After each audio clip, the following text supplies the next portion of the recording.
The rain had not let up all afternoon. Rosalind Whitfield stood at the edge of her husband's grave, her black wool coat darkened at the shoulders from the drizzle, her hands folded in front of her. 38 years. She had held Edmund's hand through 2 strokes, 1 surgery, and the slow, quiet dissolution of a man who had once filled every room with his voice. Now Pastor Crane had said the last amen, and the crowd around Oak Hill Cemetery was beginning to shift, restless, uncertain whether to approach her or leave. Cornelius Whitfield did not hesitate. He stepped forward before anyone else could move. He was wearing a charcoal suit freshly pressed, as if he had known today would require a certain kind of authority. On behalf of the Whitfield family, he said, his voice carrying easily across the wet grass, "I want to take this moment to inform everyone present that the Whitfield estate, the property holdings, and all associated accounts will be returning to the family, as they always should have been." He did not look at Roz when he said it. Miriam stepped up beside him, holding a manila folder against her chest like a shield. She turned to Roz with a smile that had been rehearsed many times in many mirrors. "We wanted you to hear it from us directly, Roz. You will have 60 days to make arrangements. We have prepared a small settlement, quite generous given the circumstances." Given the circumstances. Roz had heard that phrase before. She had heard it in field hospitals spoken by men who had already decided something without asking her. She had learned a long time ago that the people who used that phrase were always the ones who had miscalculated. She did not respond to Miriam. She did not look at Cornelius. She reached into the inside pocket of her coat and withdrew something small. A Sony TCM pocket recorder, the kind Edmund had kept on his desk for 40 years. The plastic casing was worn smooth at the corners. A piece of masking tape along the side had his initials written in black marker. E.W. The crowd went still. Cornelius frowned. "Roz, this is hardly the time for—" Edmund wanted to say something, she said. Her voice was level, not cold, not angry, simply certain the way a nurse is certain when she reads a chart and already knows what it means. She pressed play. The tape hissed once. Then his voice came through the small speaker, low and warm, and unmistakably Edmund filling the silence above the grave like a broadcast signal finding its frequency after years of static. And no one at Oak Hill Cemetery moved. The voice he left behind. The coffin had not yet settled into the ground when Cornelius moved. Roz noticed it the way she had learned to notice things in field hospitals, not by looking directly but by tracking the shift in a room, the way certain people straighten their shoulders before they do something they have rehearsed. Cornelius had been straightening his shoulders since he arrived at Oak Hill that morning. She had watched him do it 3 times during Pastor Crane's eulogy, as if he were warming up. Edmund had been in the ground for exactly 4 minutes when his brother stepped forward. "If I could have everyone's attention," Cornelius said. His voice was practiced, confident in the particular way of men who had spent their lives behind a desk, making decisions for other people. He had owned the largest Ford dealership in the county for 22 years. He knew how to hold a room. "I want to take a moment, and I recognize this is difficult timing, but I think Edmund would have wanted clarity." Pastor Crane took a small step back. He was a man who had spent 40 years learning when not to speak. The Whitfield estate. Cornelius continued, "The main property on Heron Lake Drive, the investment accounts, the business holdings. These represent 4 generations of Whitfield family heritage." Edmund understood that. We all understood that. He paused, letting the rain fill the silence. Which is why several years ago Edmund signed a family preservation agreement ensuring that the Whitfield assets would remain within the bloodline in the event of his passing. Someone in the crowd coughed. A woman near the back whispered something to her husband. 2 of Edmund's former colleagues from the radio station exchanged a glance. Miriam stepped forward, then holding a manila folder with both hands. She had the careful posture of a woman delivering difficult news at a school conference, apologetic on the surface, immovable underneath. "Roz," she said, her voice pitched low and warm, the voice of someone performing sympathy for an audience, "we wanted you to hear this from family. Not from a lawyer's letter, from us." She extended the folder slightly, not quite offering it, not quite withholding it. "This is a copy of the agreement. Edmund's signature is on page 4. We had it notarized. Roz did not take the folder. She stood exactly where she had been standing for the past 40 minutes, 3 feet from the grave, her black wool coat darkened at the shoulders, her hands in her pockets. She was looking at Cornelius the way she had once looked at a field commander who had just told her unit they were being reassigned the night before a scheduled extraction, with complete stillness, with the particular attention of someone who is listening not to the words, but to what the words are trying to conceal. "You'll have 60 days," Miriam continued, "to make arrangements. We've prepared a settlement, quite fair, I think you'll agree, that will allow you to establish yourself somewhere more suitable. A smaller home, something manageable for one person. Somewhere more suitable. Edmund had built that house with his own hands over 2 summers in 1987. He had laid the porch boards himself because he said he wanted to know they would hold. Every morning for 31 years he had stood on that porch with his first cup of coffee and watched the mist come off the lake. In the last months when he could no longer stand without help, Roz had brought his chair to the window so he could still see the water. Cornelius was watching her now, waiting. She understood what he was waiting for. He had prepared for tears, for argument, for the particular unraveling that grief produces in people who feel suddenly unmoored.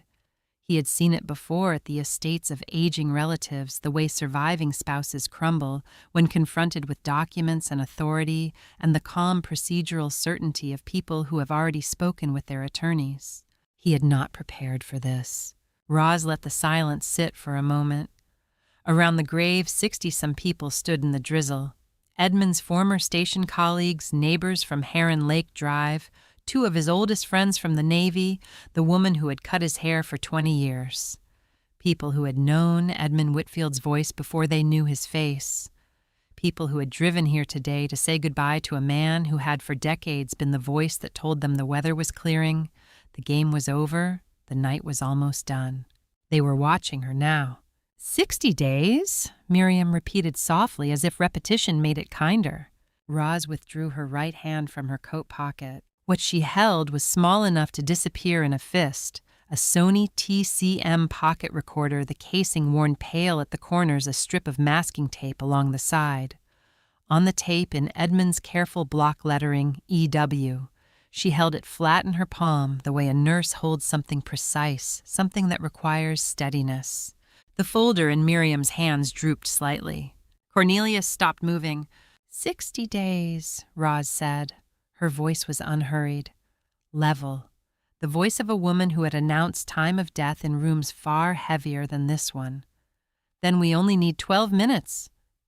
She looked down at the recorder once the way you look at something you have been carrying for a long time and are finally ready to set down. Then she looked back up at Cornelius. And she pressed play. The tape ran for exactly 3 seconds before Roz lifted her thumb from the play button. She did not explain.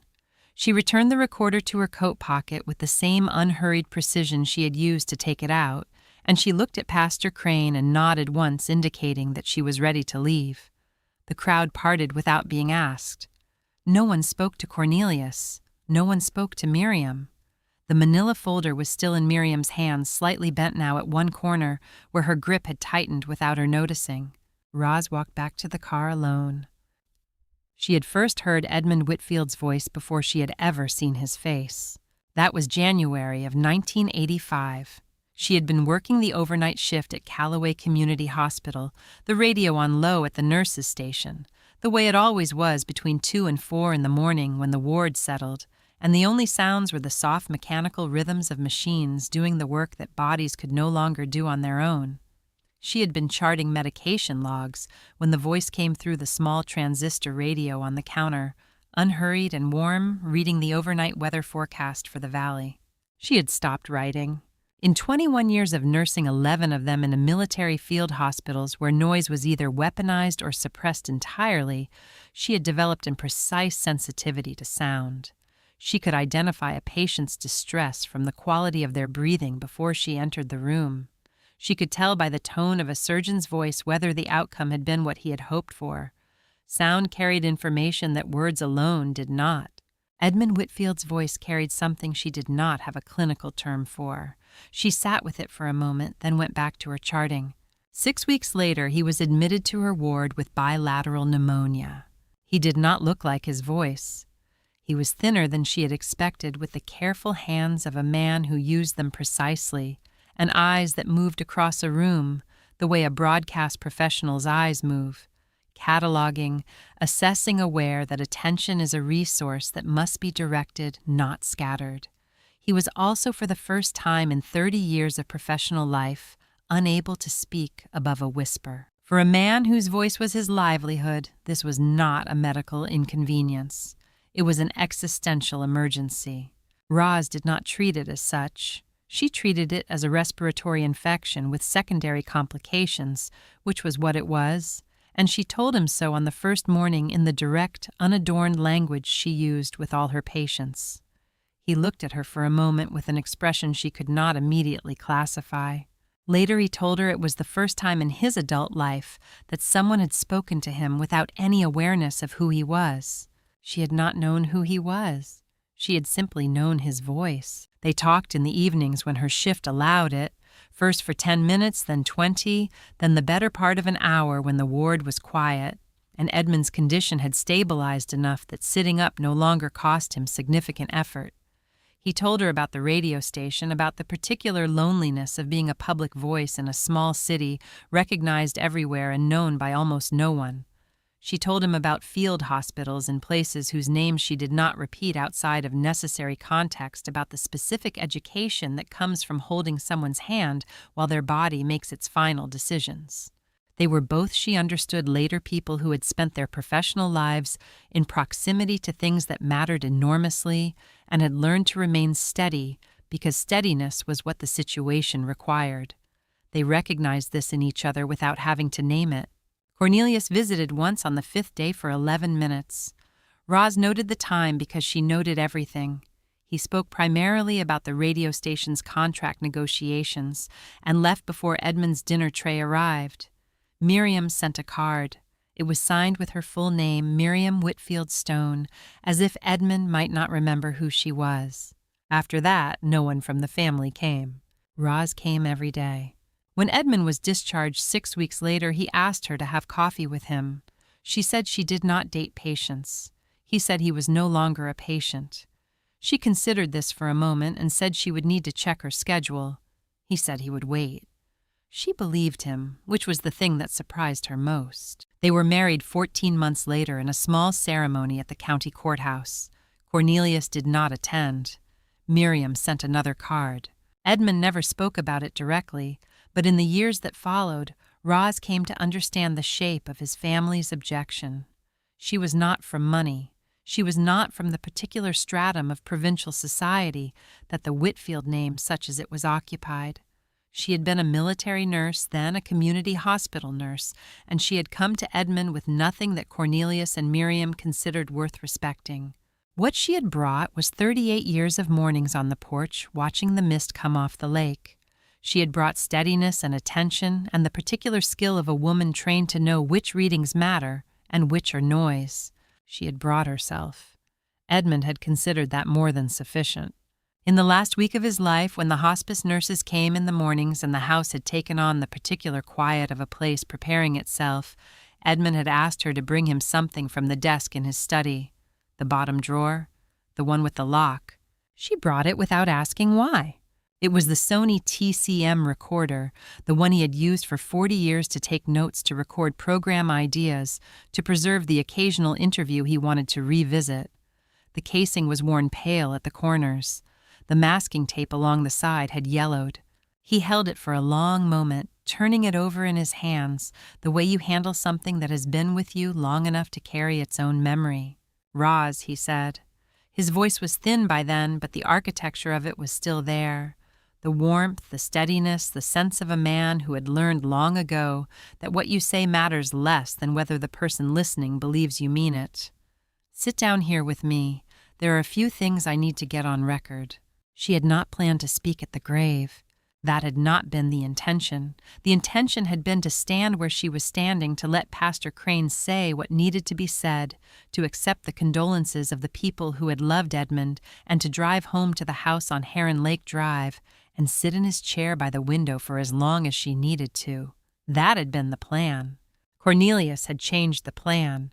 Roz looked out at the faces around the grave now. 60 people standing in the February drizzle, some of them shifting their weight, uncertain what they were witnessing, uncertain whether to intervene or remain still. She recognized most of them. The 2 men from the radio station who had worked with Edmund for 20 years, the woman from the Historical Society who had interviewed him 3 times, the neighbors who had waved from their driveways on winter mornings and known his voice before they knew his name. She owed them an explanation, not for herself, for Edmund.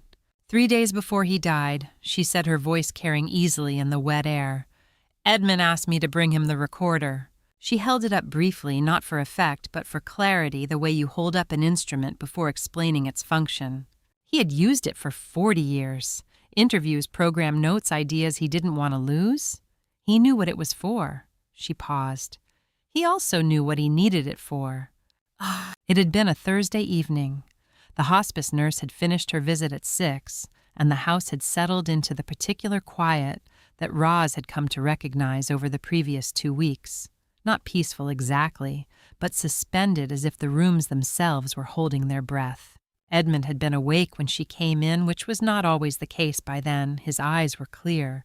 That was the thing she noticed first and the thing she would remember longest, that his eyes were entirely clear, focused with the precision of a man who had something specific he needed to accomplish before he could rest.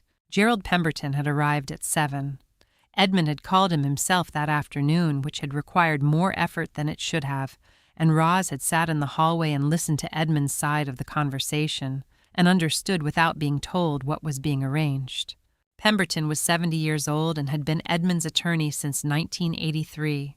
He was the kind of lawyer who inspired confidence not through performance, but through stillness, a man who had seen enough of human nature to be unsurprised by most of it, and who understood that the most important thing an attorney can do in certain situations is simply to be present and to pay attention. He came in, set his briefcase by the door, and sat in the chair in the corner of the bedroom without being asked. Edmund looked at Roz. "The recorder," he said. She brought it from the nightstand where she had placed it after he had asked for it that afternoon. She set it on the bed beside his hand. He picked it up and held it for a moment. She could see him assessing the weight of it, confirming something to himself. And then he looked at Pemberton. "You'll witness this." "I will," Pemberton said. Edmund looked at Roz then, and what passed between them was not a conversation. It was something older and quieter than conversation. 38 years of mornings. 38 years of the particular knowledge that comes from choosing the same person repeatedly, not because it is easy, but because it is true. "Sit here," he said, and she sat on the edge of the bed beside him. His thumb found the record button. The small red light came on. The VU meter needle moved once, registering the sound of his breathing. And then Edmund Whitfield, who had been speaking into microphones for 50 years, who had read the news and the weather and the scores and the obituaries of strangers in a voice that half the county had fallen asleep to on winter nights, spoke for the last time as a man with something official to say. His voice was thinner than it had been. The illness had taken some of the lower register, the resonance that had made it distinctive. But the architecture was still there, the steadiness, the unhurried precision of a man who knew that what he said next would be heard long after the room was empty. He spoke for 12 minutes. Roz did not recount what he had said, not yet. That was not what this moment required.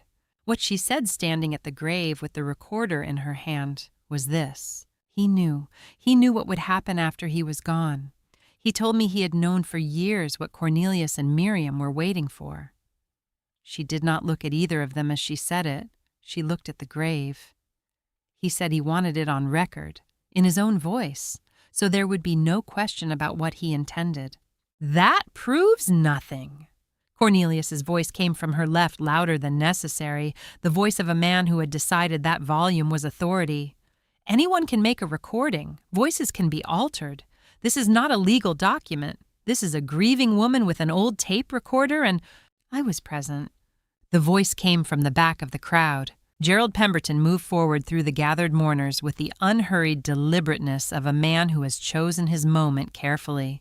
He was wearing a dark overcoat and carrying a briefcase, which struck several people later as significant. That he had come to a funeral with a briefcase. He stopped at the edge of the grave across from Roz and looked at Cornelius with the expression of a man identifying something he had expected to find. "I witnessed the recording," Pemberton said. "I have a signed attestation in my briefcase dated the evening of the recording with my notary seal. I also have the complete written transcript which Edmund reviewed and initialed the following morning." He paused. "And I have the original will which was revised 14 months ago, and which I have been waiting for the appropriate moment to introduce." Miriam's folder slipped from her hands. It hit the wet grass without a sound. Roz looked down at the recorder once. The small red record light was dark. The play button waited beneath her thumb. "Edmund deserves to have the last word," she said quietly. She pressed play. The play button made a small click that no one should have been able to hear above the rain.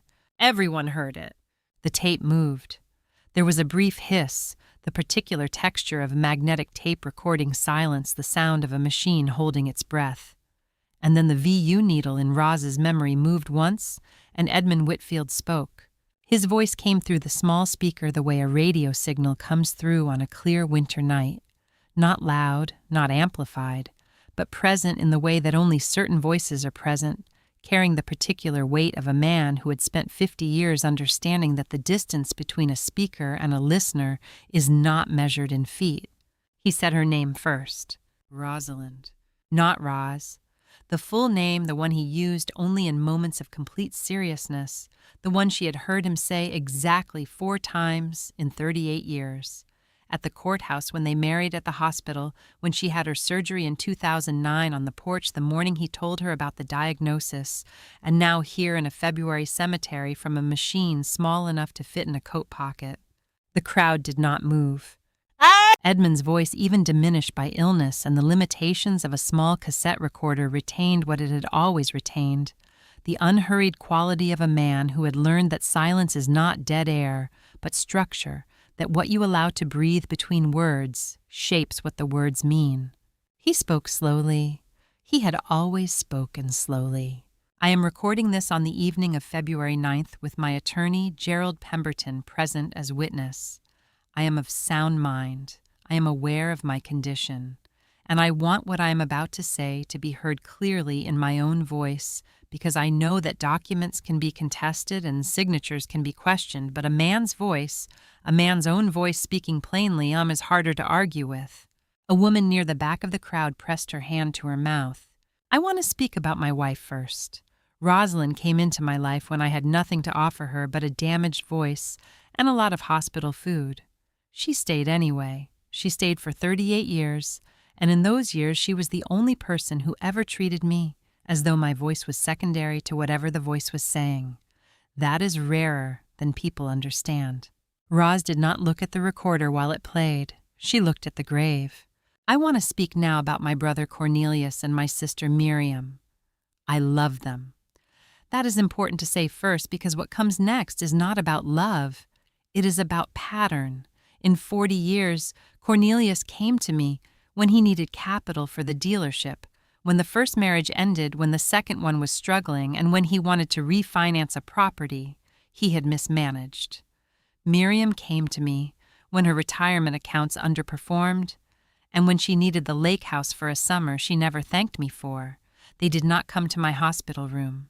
They did not come when Roz called in 2019 to tell them I had been admitted.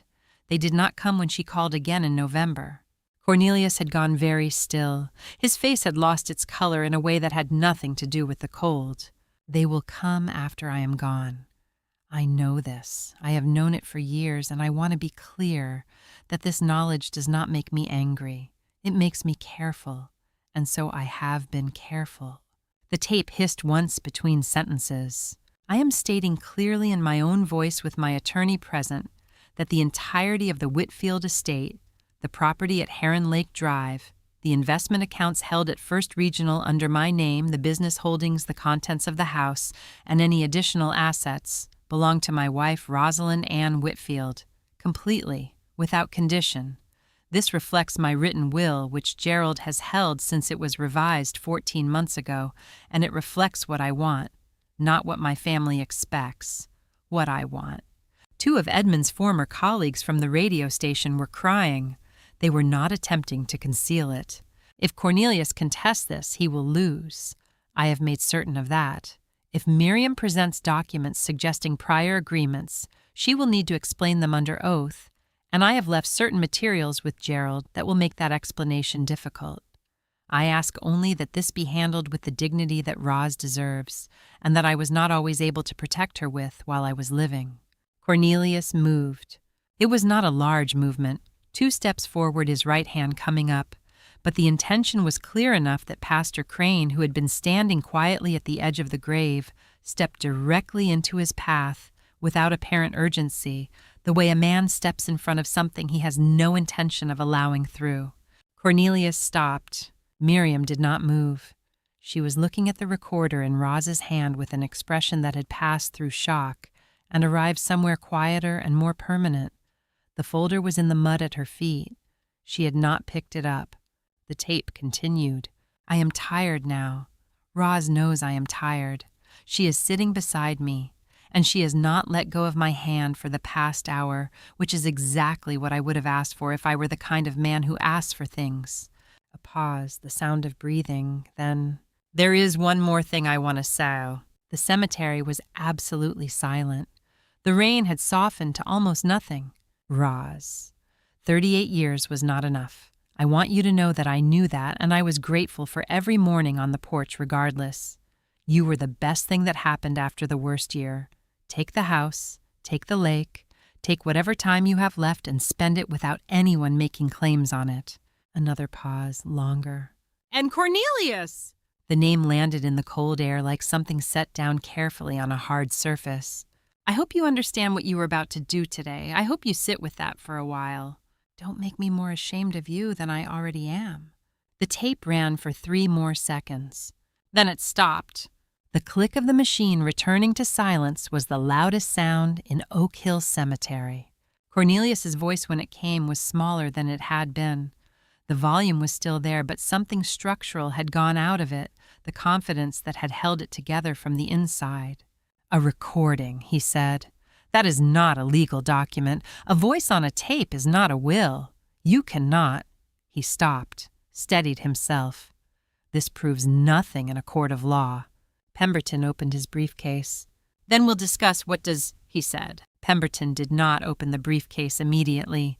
He set it on the flat stone border of the adjacent plot with the unhurried deliberateness of a man who understood that timing in law, as in most things, was not theatrics, but function. He looked at Cornelius for a moment, not unkindly, but with the steady assessment of someone who has spent 40 years reading rooms and has already read this one completely. Then he turned to address the people gathered at the grave. "I want to be precise," he said, "because precision matters here, and because Edmund would have expected it." His voice was measured, not loud, the voice of a man who had learned that the people who need to hear you will lean in if you give them reason to, and that leaning in is more useful than being shouted at. 31 states recognize the legal validity of a nuncupative will, an oral will spoken aloud by the testator in the presence of witnesses when the testator is facing imminent passing and is of sound mind. This state is among them. The requirements are specific. The declaration must be made voluntarily. The testator must be mentally competent. And there must be at least 2 witnesses present who can attest to what was said. He paused to let that settle. On the evening of February 9th, I sat in Edmund Whitfield's bedroom for 1 hour and 20 minutes. I am a licensed attorney and notary in this state, and I have been Edmund's legal counsel for 40 years. I was present for the entirety of the recording. I observed Edmund's condition, his clarity, and his composure. I have signed a formal attestation to that effect dated the same evening, notarized under my own seal. He reached into the briefcase and withdrew a document in a sealed envelope, the kind of envelope that communicates by its very appearance that it has been prepared by someone who anticipated needing it to withstand scrutiny. This is a certified copy of that attestation.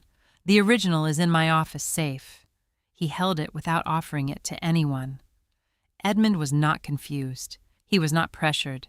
He spoke for 12 minutes with the precision of a man who had been composing what he wanted to say for considerably longer than 12 minutes.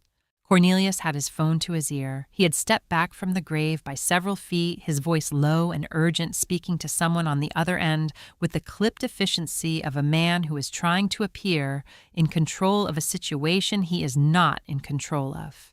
He ended the call and stepped forward again. 2 witnesses, he said. His voice had recovered some of its earlier authority, or was attempting to. Any attorney worth his license knows that a non-cupitive will in this state requires 2 witnesses. You are 1. That is insufficient. Pemberton looked at him the way a man looks at a calculation he has already checked. You are correct that 2 witnesses are required, he said. I am the first. Rosalind Whitfield is the second. A pause. She was present in the room for the entirety of the recording. She is named as the primary beneficiary, which under standard interpretation would typically disqualify a witness. However, Edmund anticipated that objection.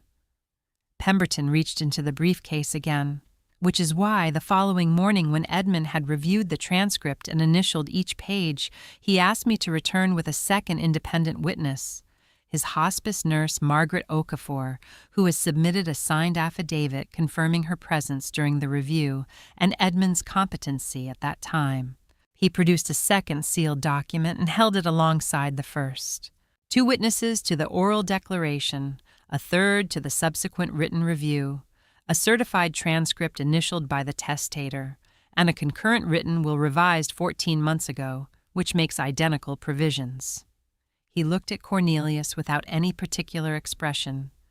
Edmund was a thorough man. He worked in broadcasting for 50 years. He understood that what you put on record is what survives.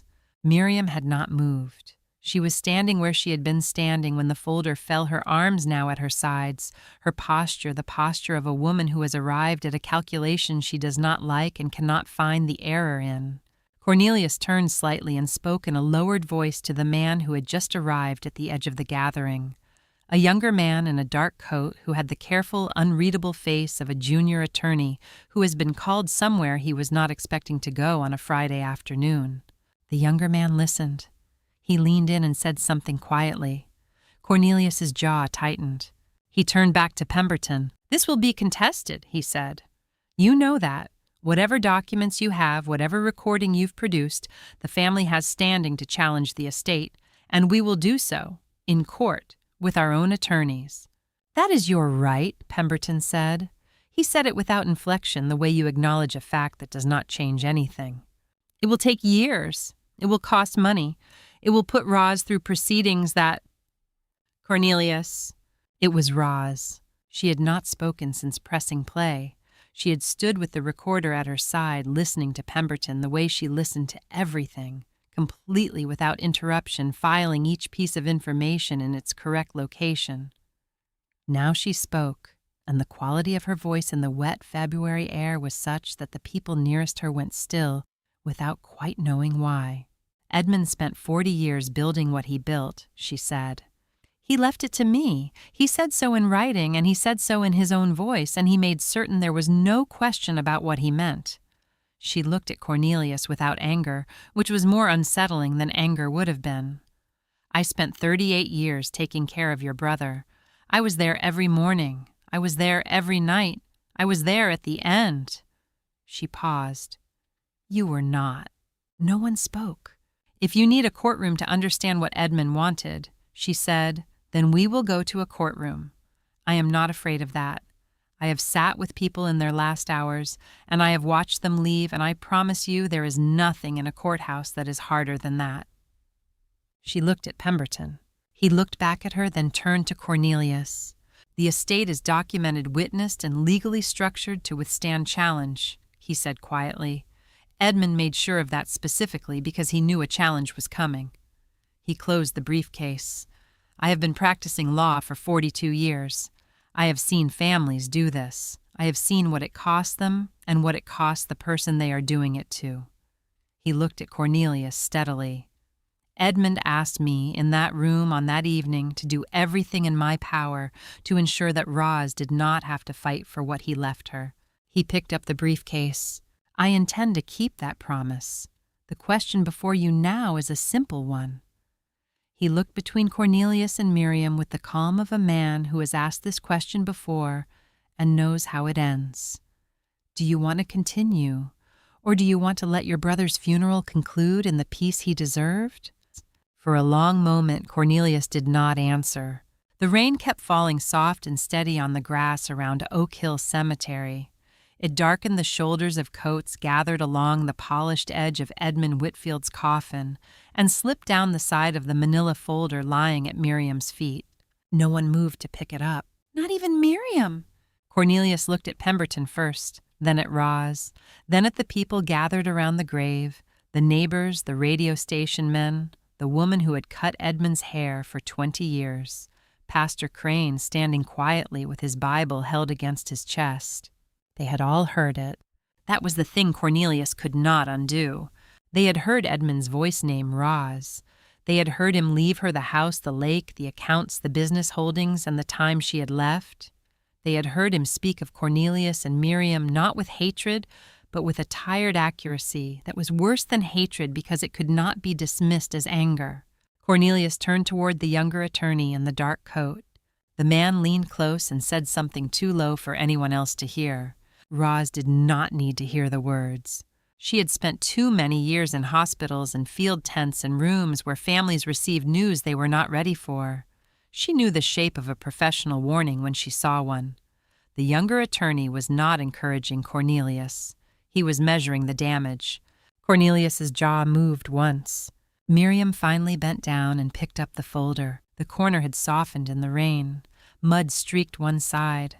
The carefully prepared agreement inside the one they had intended to hand to Roz as if kindness could be stapled to humiliation was no longer clean. Miriam held it against her coat and said nothing. Pastor Crane looked at Pemberton. Pemberton did not speak. The choice had been offered. It was not his to fill the silence after it. At last Cornelius said, "We will review the documents." His voice was smaller now, not broken. Cornelius Whitfield was not a man who broke in public. Men like Cornelius learned early how to keep the outline of themselves intact, even when the inside had shifted. But something had changed in the room of his face. The certainty had left it. Pemberton nodded once. That would be wise. Cornelius looked as if he wanted to say more. A final claim, perhaps. A warning, something about rights or attorneys or family blood. But the people around the grave were still watching him, and Edmund's last words were still in the air. "Don't make me more ashamed of you than I already am." There was no sentence Cornelius could place after that without making it worse. Miriam touched his sleeve, not tenderly, not even urgently, just enough to tell him the moment had ended and that any further movement would belong to someone else. They stepped back. For the first time since Edmund had been lowered into the ground, the space around Roz felt clear. Pastor Crane waited until Cornelius and Miriam had moved away from the grave. Then he looked at Roz. "Mrs. Whitfield," he said gently, "would you like me to finish?" Roz looked down at the recorder in her hand. The Sony TCM was small, worn pale at the corners, the masking tape along the side softened from years of being handled by Edmund's careful fingers. For a moment it seemed impossible to her that something so small could have held so much of him. His voice, his intention, his apology, his final protection. She slid the recorder back into the inside pocket of her coat. "Yes," she said. "For Edmund." Pastor Crane opened his Bible again. The pages had curled slightly in the damp air. He found his place without hurry, and when he began to speak, his voice did not compete with what had happened. It simply made room for it. The final prayer was short. Roz heard only pieces of it. Mercy? Rest. Peace. The words were old words, and she was grateful for that. New words would have been too much. New words would have asked her to feel something fresh, when she had no space left for anything but the long, quiet ache of farewell. When Pastor Crane finished, no one stepped toward Cornelius. That was another thing Roz noticed. No one accused him. No one confronted him. No one raised a voice. But the crowd rearranged itself in that subtle human way by which judgment becomes visible. People turned their shoulders away. Conversations formed without him. Edmund's former colleague from the radio station came first to Roz, not to Cornelius. The woman from the Historical Society placed both hands around Roz's and said only, he sounded exactly like himself. That nearly undid her. Not the legal argument. Not Cornelius. Not Miriam's folder. That sentence. He sounded exactly like himself. Roz nodded because she could not speak immediately. One by one, people came to her. Not with pity now, with recognition. That was different. Pity looked down. Recognition stood beside. When the last of them had gone, Pemberton remained near the car with his briefcase in one hand and his hat in the other. He did not rush her. He knew better. Roz stood at Edmund's grave until the workers came forward with the careful, practiced hesitation of men who understand that their work begins where someone else's life has just been broken open.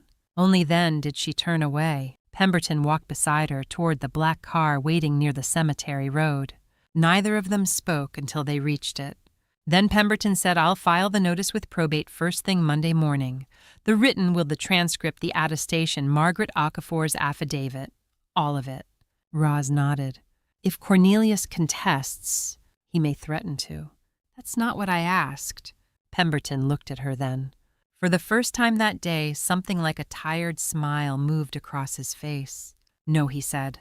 I don't think he will. Not after today. Not with 60 witnesses hearing Edmund's voice. Not with the revised will matching the recording.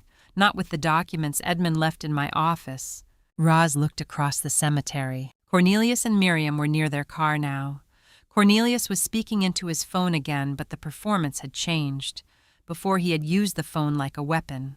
Now he held it like a shield. What documents? Roz asked. Pemberton paused. Some financial records. Some correspondence. Enough to make certain no one benefits from pretending that family concern was the motive here. She absorbed that. Edmund had said he had been careful. She had believed him. Still believing something and hearing its full shape were not the same. He didn't tell me everything, she said. No, Pemberton said. He told you enough to carry today. He left me the rest so you wouldn't have to. That settled somewhere inside her with a weight she did not immediately know how to name. They drove back to Heron Lake Drive in silence. Roz sat in the back seat, still in her black coat, her hands folded around the recorder in her lap. The road from Oak Hill to the lake ran past the old courthouse, then the fire station, then the road where Edmund used to point out which houses had belonged to which families before the town got too large for everyone to know everyone else. The rain followed them all the way home. When the car turned onto Heron Lake Drive, the house appeared through the bare February trees. Edmund's house. Their house! The porch boards he had laid himself were dark with rain. The lake beyond the house was the color of pewter, restless under the gray sky. In the window facing the water stood the chair Roz had placed there for him during the last months when he could no longer make it to the porch, but still wanted to watch the mist lift in the morning.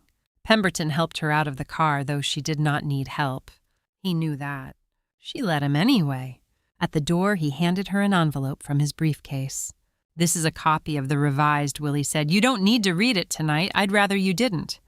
But I want it in the house with you. Roz took it. The envelope was heavier than she expected. Or maybe her hands were simply tired. Thank you, Gerald. He nodded. Edmund was my client, he said. Then after a moment, but he was also my friend. Roz looked at him. He trusted you. I know.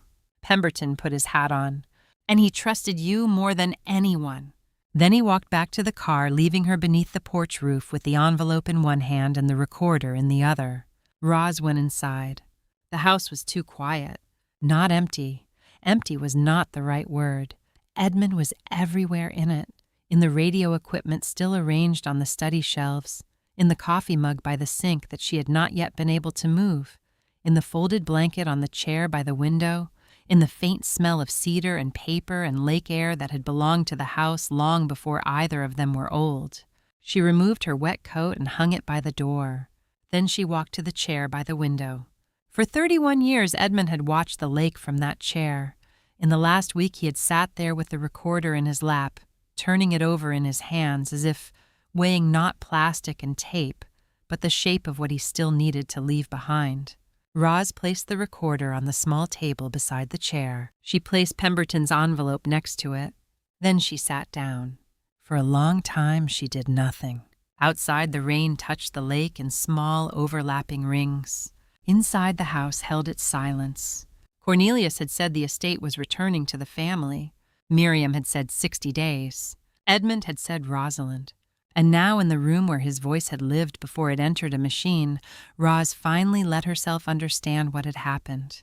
He had protected her. Not loudly, not perfectly, not soon enough to spare her the cruelty at the grave, but completely enough that when the cruelty came, she had not had to raise her voice.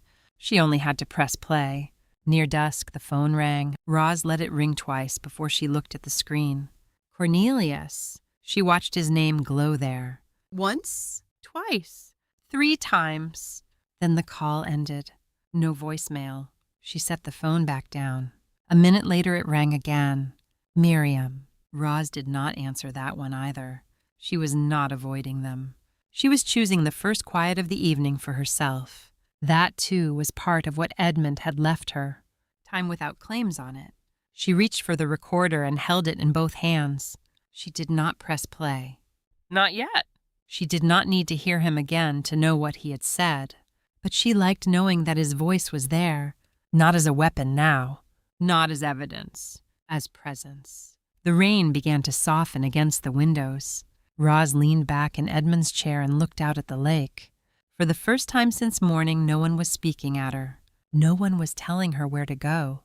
No one was deciding what she deserved. The house was still hers.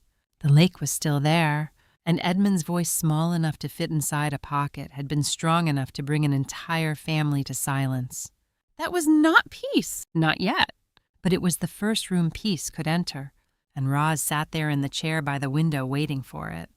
The hearing was scheduled for the following Friday morning, not in a grand courtroom, not one of the old chambers with carved ceilings and portraits of judges who looked as though they had never once been surprised by human behavior. It was a county probate courtroom on the 2nd floor with pale walls, wooden benches, a flag in the corner, and windows that looked out over the parking lot. Roz arrived 20 minutes early.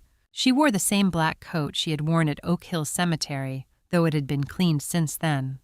In the inside pocket, wrapped in a soft cloth, was the Sony TCM recorder.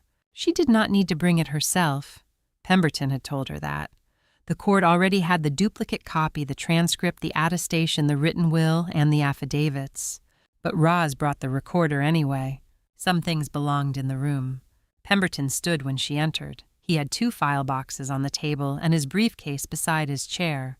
He looked rested in the way lawyers look rested when they have not actually rested, but have prepared enough to function without surprise. Across the aisle, Cornelius sat with his attorney. Miriam sat behind him. She did not look at Roz. Cornelius did. Only once. Then he looked away. The confidence he had carried at the cemetery had changed shape. It had not disappeared entirely. Men like Cornelius rarely surrendered confidence, but it had hardened into something defensive, something brittle. He was no longer trying to control a family gathering.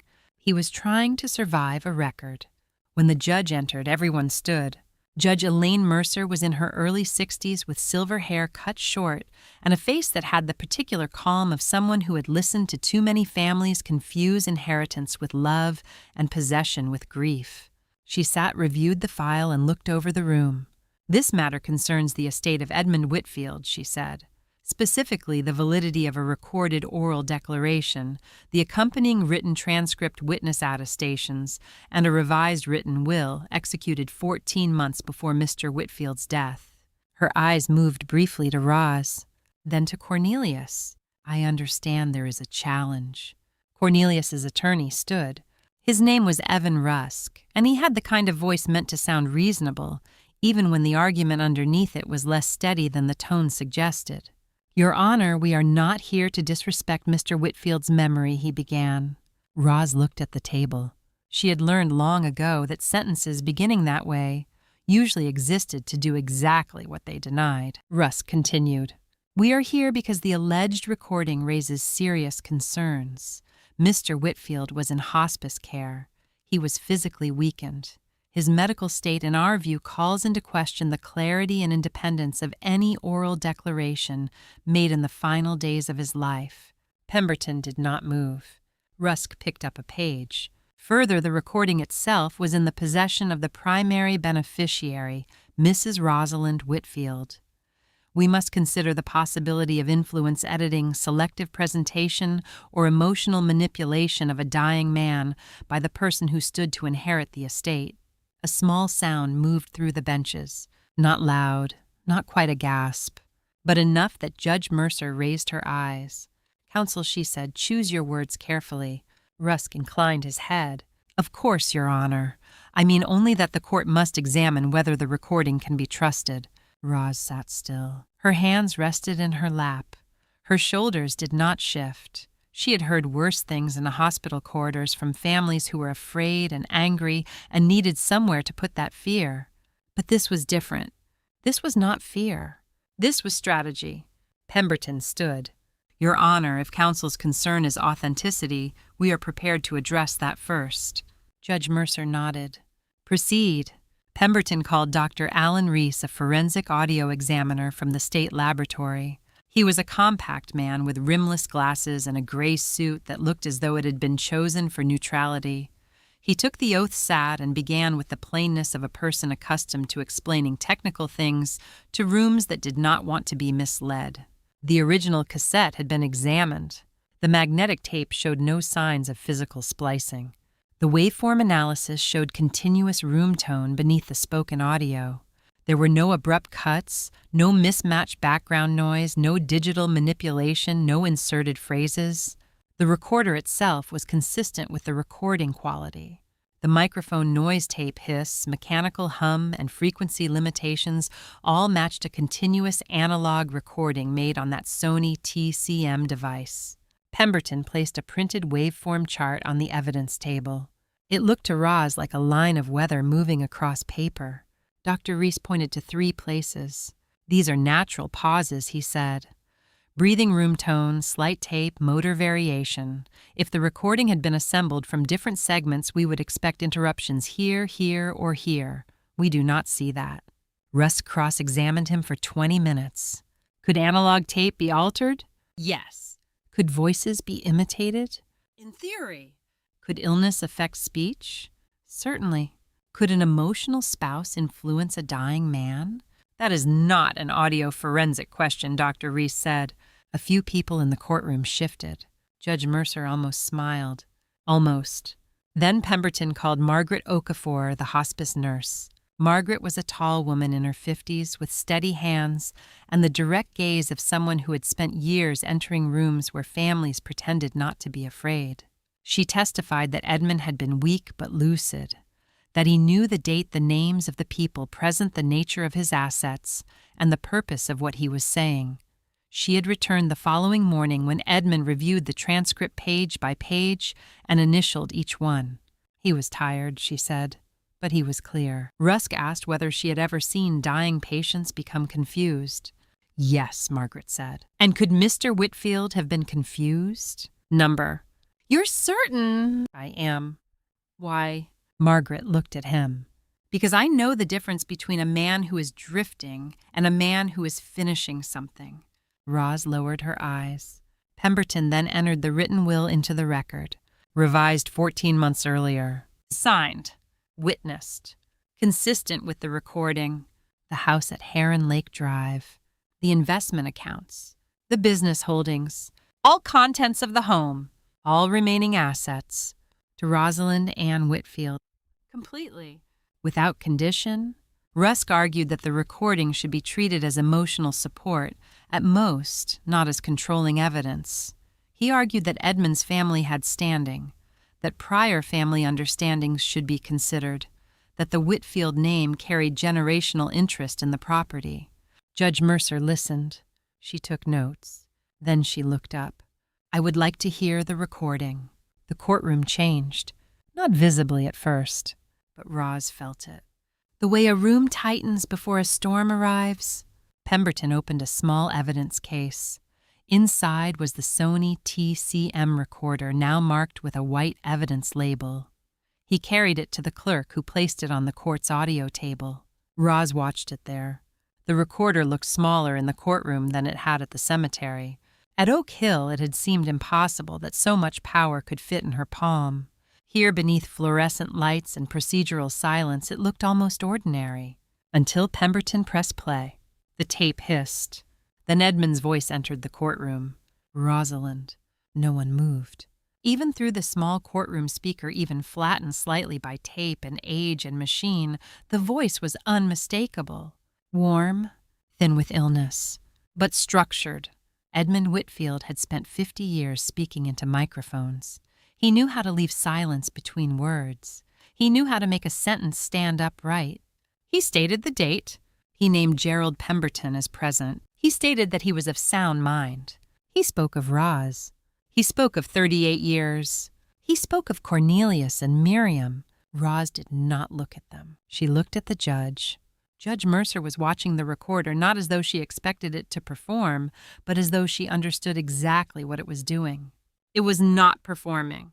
It was testifying. The recording reached the section everyone in the room had come to hear. I am stating clearly in my own voice, with my attorney present, that the entirety of the Whitfield estate, the property at Heron Lake Drive, the investment accounts, the business holdings, the contents of the house, and any additional assets belong to my wife, Rosalind Ann Whitfield. Miriam closed her eyes. Cornelius stared forward. This reflects my written will, which Gerald has held since it was revised 14 months ago, and it reflects what I want. Not what my family expects. What I want. The tape continued. Cornelius. At the sound of his name, Cornelius flinched. It was small, but the judge saw it. Roz saw it. Pemberton saw it. I hope you understand what you were about to do today. I hope you sit with that for a while. Don't make me more ashamed of you than I already am. The tape ran for 3 more seconds, then stopped. The courtroom was silent. Judge Mercer let the silence remain long enough that no one could pretend the words had not landed. Then she turned to Cornelius. "Mr. Whitfield." Cornelius lifted his head. "Yes, Your Honor." "Do you recognize that voice as your brother's?" Rusk began to stand. "Your Honor, I would advise my client." "I did not ask you counsel," Judge Mercer said. She looked at Cornelius again. "Mr. Whitfield, do you recognize the voice?" Cornelius opened his mouth. "Nothing came out!" For the first time since Roz had known him, Cornelius Whitfield could not find a sentence useful enough to hide behind. His hand rested on the table. The fingers trembled once, then stilled. "Yes," he said finally. It was barely more than a breath. Judge Mercer waited. "Yes, what?" Cornelius swallowed. "Yes, Your Honor, it is my brother's voice." Roz closed her eyes for 1 second. Not in victory. Not in relief. Only to let the truth settle into the room. Judge Mercer looked back at the file. "This court finds that the recording has been authenticated. The supporting witness attestations are credible. The transcript was reviewed and initialed by Mr. Whitfield. The revised written will is valid on its face and consistent with the oral declaration." Rusk lowered his head. Pemberton did not move. Judge Mercer continued. "The challenge presented by Cornelius Whitfield and Miriam Whitfield Stone is unsupported by the evidence before this court. The court recognizes the oral declaration as valid under the applicable requirements and further recognizes the revised written will as controlling." She looked at Roz. "The estate of Edmund Whitfield, including the Heron Lake Drive property, investment accounts, business holdings, household contents, and all remaining assets specified therein belongs to Rosalind Ann Whitfield." No one spoke. "The petition to contest is denied." A pause. "Mr. Cornelius Whitfield and Ms. Miriam Whitfield Stone will bear the costs associated with this challenge." The gavel came down once. "Not hard." It did not need to be. Roz sat still. For a moment she heard nothing but the faint ringing that follows a sentence a person has waited too long to hear. Pemberton turned toward her. "It's done," he said quietly. Roz looked at the recorder on the evidence table.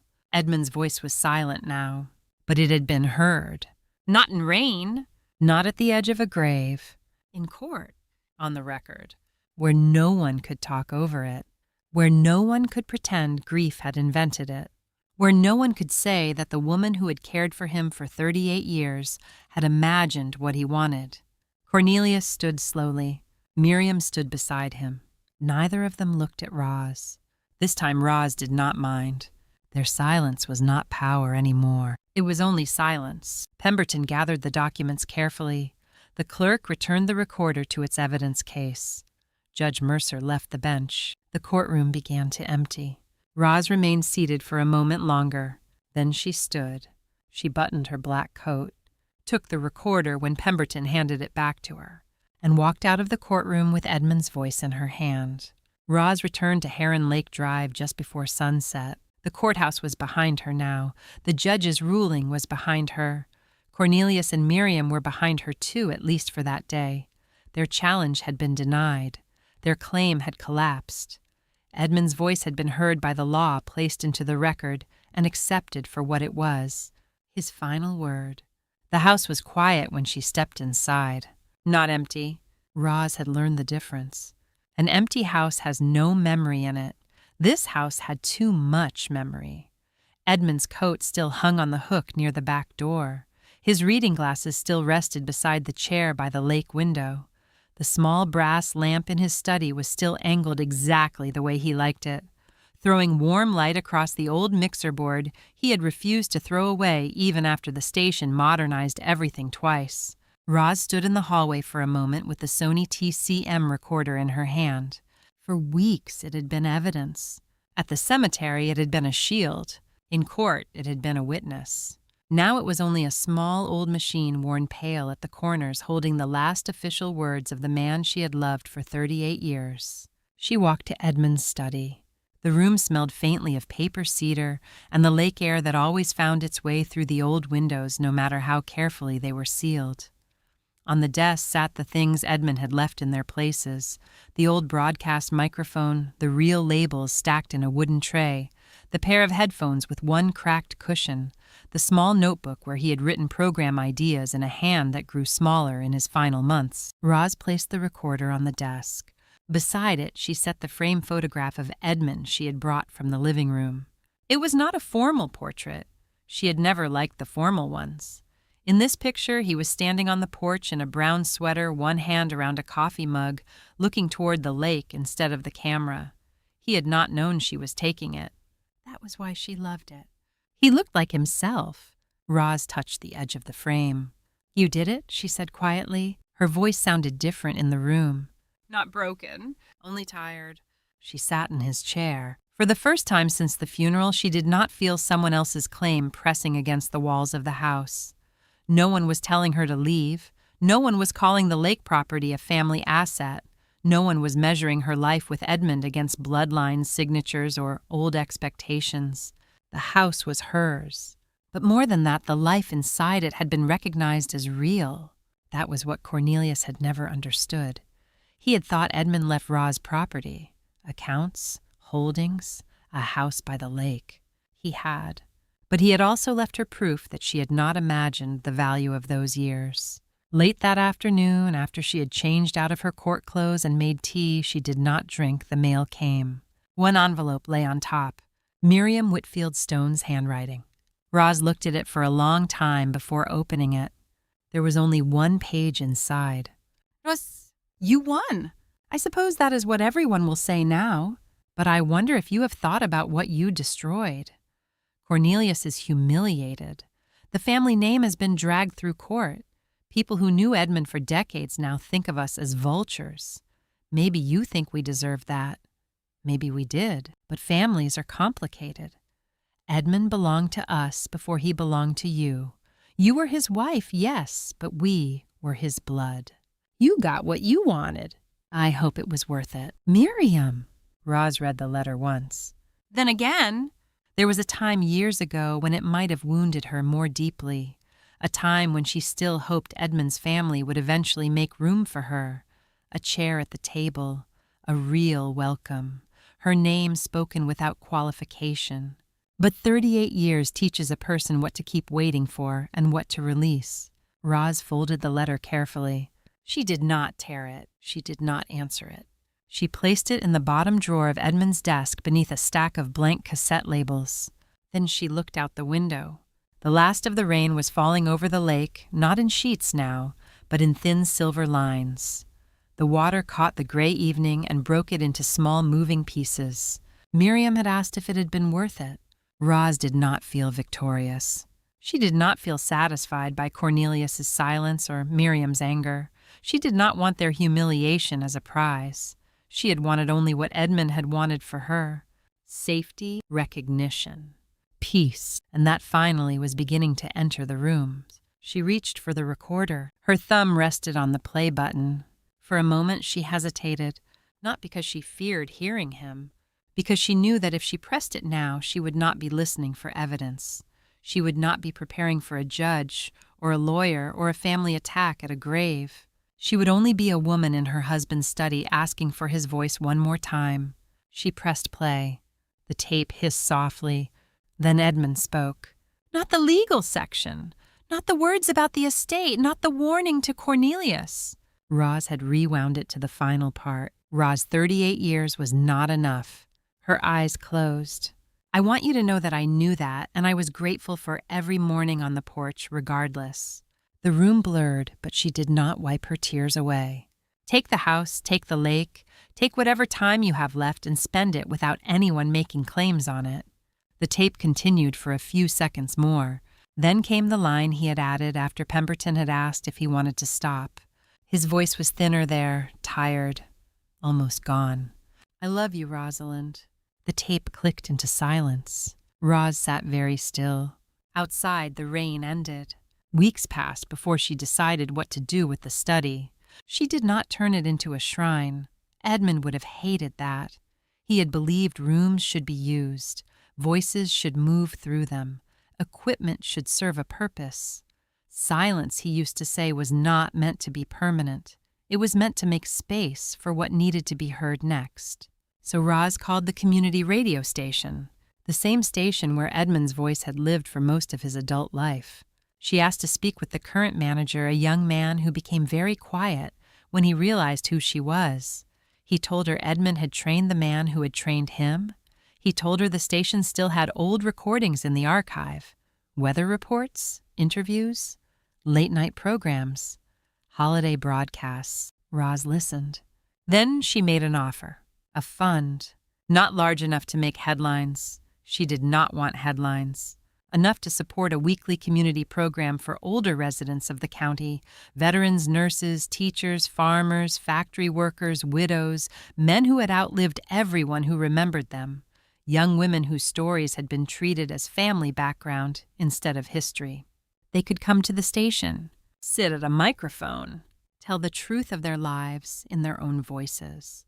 Roz named it the Whitfield Hour.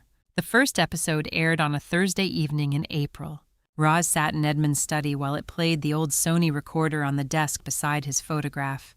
She did not need it now, not as evidence, not as protection, not as a weapon against anyone who thought she could be erased. She kept it because love sometimes leaves a voice behind. And because Edmund had taught her something in the last act of his life. A voice, if preserved carefully enough, could cross a cemetery, a courtroom, a silence, even death.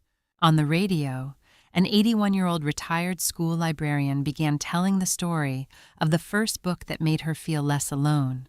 Roz leaned back in Edmund's chair. The lake outside was dark. The room was warm.